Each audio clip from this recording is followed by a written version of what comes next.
When you look at the size of the hole at the Pentagon, it was approximately 65 feet across, and the height of the Pentagon is approximately 73 feet. From wingtip to wingtip, a 757 is 124 feet 10 inches. From nose to tail, a 757 is 155 feet and 3 inches in length, and the height is 44 feet and 6 inches. However, when you look at the hole at the Pentagon, you'll find that it's only approximately 65 feet across. How does a plane of those dimensions fit into a hole only 65 feet across?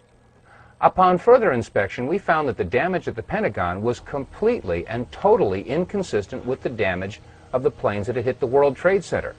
I mean, after all, the planes that hit the Trade Center created a fire so intense that it fatigued the steel and collapsed the buildings, or so that's what we were told.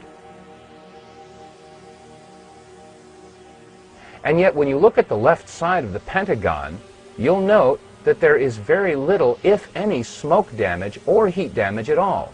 On the third floor, it's very plain to see a file cabinet with a computer monitor. Neither of them are damaged. On the second floor, you can see a wooden desk. It hasn't burned.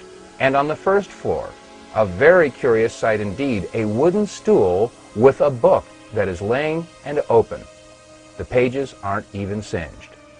Now, each of the planes involved in the September 11th attacks had embarked upon transcontinental flights, which means that they had a majority of their fuel left over when they hit their respective targets.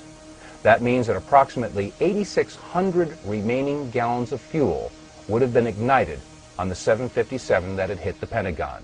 Again, we look at the photograph and ask ourselves, is the smoke and heat damage consistent with that amount of fuel being ignited?